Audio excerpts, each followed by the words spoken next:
Hey there, I'm Tehseen Khan, your course teacher for the course BCC.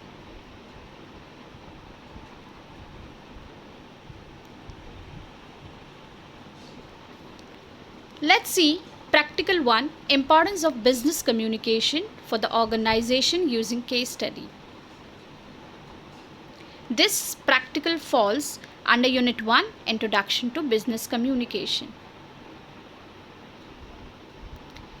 Firstly, we'll see what is meaning of business communication.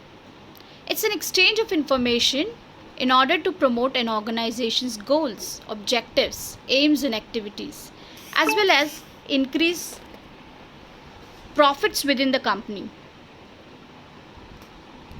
So communication actually means exchange of information between two or more people, and when we talk of business communication, then there is exchange of information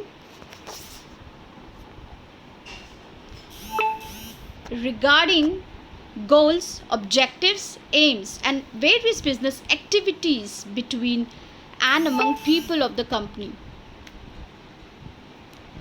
Business communication is related to several business activities to be carried out in business setup. Sometimes it is done within the industry, sometimes outside the company. The whole global market serves as a job market for aspiring professionals.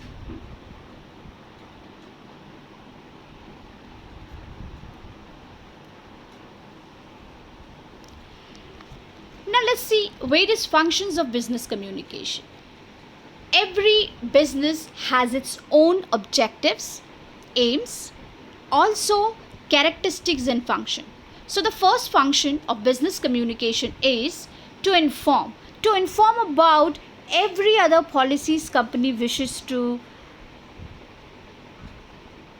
implement in the organization to attract maximum profit.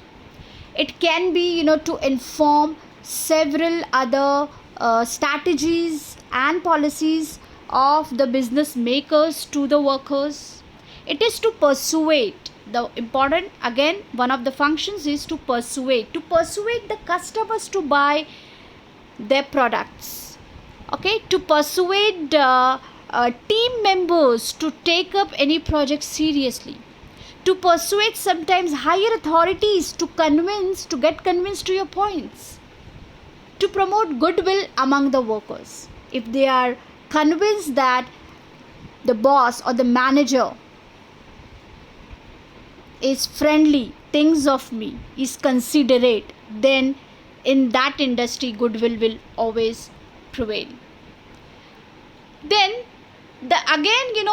to inform, to persuade, to promote goodwill is done at two levels: internal communication and external communication. When we talk of internal communication, it has to be with superiors, means people working at the higher level.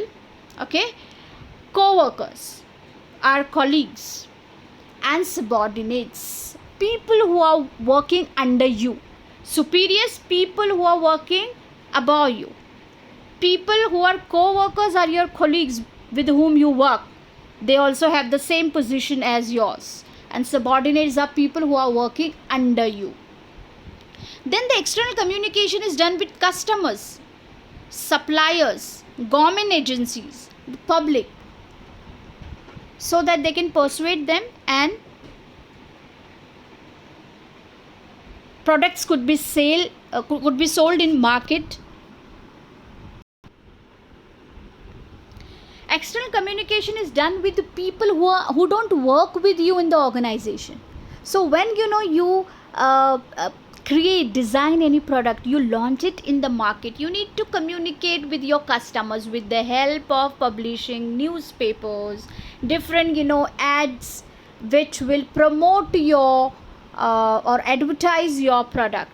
Then the suppliers, and then in fact sometimes it can be related to the tender, then government agencies and the public in common.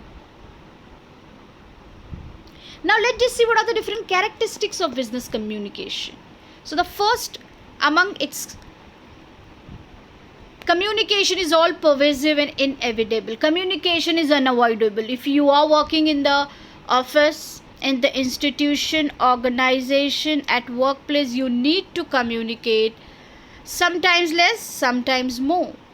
So business communication is essentially, it is, socially, psychologically, formally or informally, within and outside the organization. So you have to communicate within your organization and sometimes outside the organization. When you are attending any meeting on your company's behalf, that would be the case when you are representing your company, but you are outside your company or the organization. And therefore it is said that business communication is the lifeblood of any organization. It is continuous. You need to communicate with people within the organization, outside the organization. So it's unavoidable. You will have to communicate. The next characteristics of business communication is goal oriented. Every business communication must have an aim, objective, and goal. When you don't have any goal in business, you will reach nowhere. So to reach to somewhere, or to reach to the summit, the apex of the business world, you need to have a goal. So communication has a definite and practical purpose, which is instrumental in initiating the process. So when you start any business, you have a goal to achieve name, fame, popularity, money making, whatever is your goal. You start business with the goal, and to transmit that goal to your subordinate. Okay, at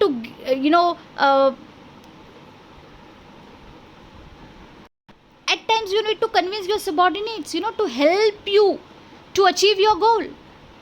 The business tycoon has goal in mind, but he or she herself doesn't translate it into reality. They need manpower, they need personnel, and to those people, they need to convince, persuade, communicate that they have this in their mind, and they have it on paper, and they want it to be translated into reality. They want to achieve something great in business, and that requires communication or art of speaking.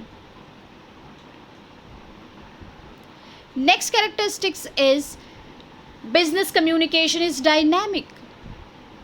It's true that it's dynamic. No business can be done in the similar fashion you have been doing it 20 years back. No, business scenario gets changed every now and then, as the need and demand of the customers, of the government agencies, of common people changes. Accordingly, there has to be change in business communication, business strategies, policies, and so many other things. So the method, means, and type of communication keep changing according to the changing situations in business. A manager in a day communicates differently when taking an interview, when attending a meeting, when briefing a subordinate, when negotiating, or when resolving a conflict of the team. So every now and then, the role and responsibility of the manager, of people related to business world differ. Sometimes your work at the subordinate level, after a few years, you climb to the ladder of success, you get promotion, and you work as a manager. So it's always a dynamic process, not static. Next characteristics in a row, we have that communication is continuous. Yes, communication is continuous. When one level of communication is achieved, people aspire to reach out to the next level. For instance, an organization invites application for the vacant post. What happens? Then the applications they receive, then shortlisting is done, then they conduct interviews, and finally, newly appointed employees are they join the industry.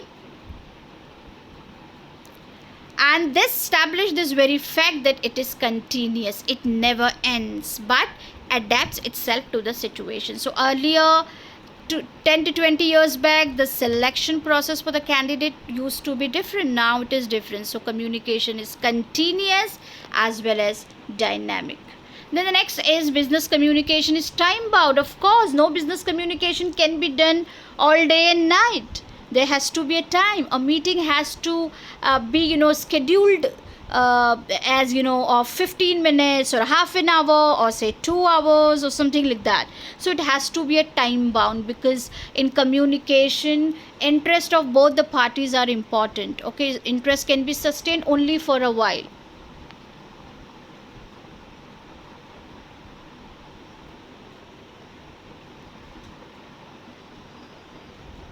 And every objective assignment or project is to be achieved in stipulated time period. It's not that you have assigned one project to a team and you have not given them any specific time bound, not given any time limit that within these months or year you need to complete the project.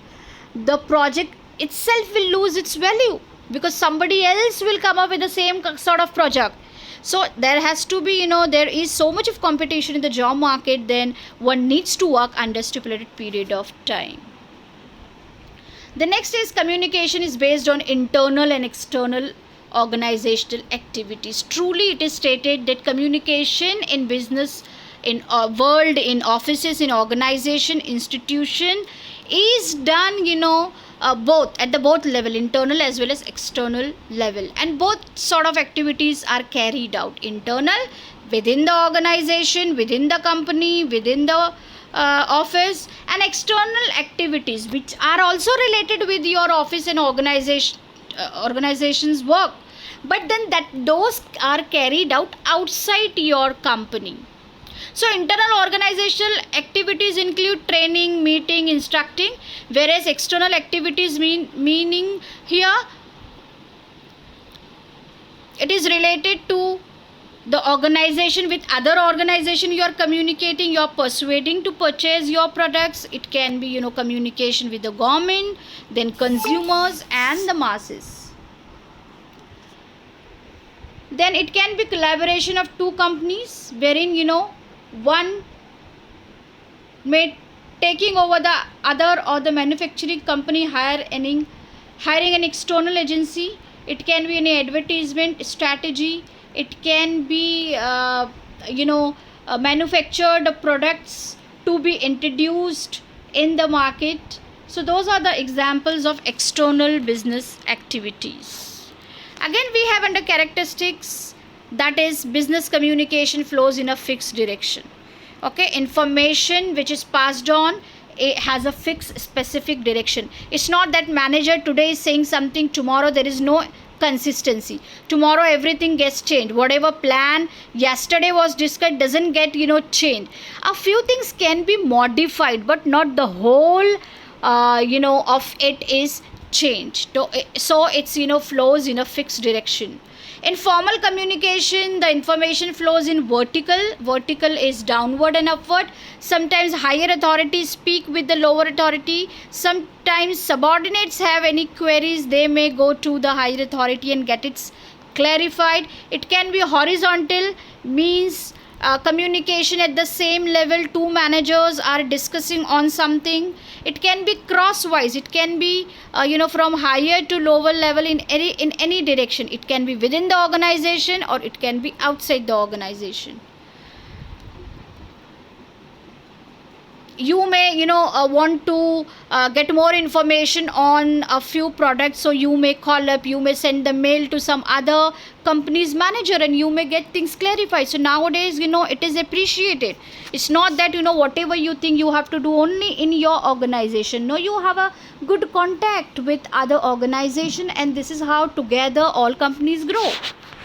Informal communication can be cluster chain, single chain, etc. So informal communication is something, when my friend is also working as a manager in some other company, I may get clarification on several issues. Okay, I may discuss about something. So it can be either a chain, one to one, or I may ask his co-workers also to join that conversation and suggest a few solution to any problem. So it can be either a single chain, one to one conversation, or it can be one to many conversation. So students, this was all about business communication, its meaning, then characteristics, functions. I hope it's time to take your leave, students. Take care, stay home, stay safe, and study well.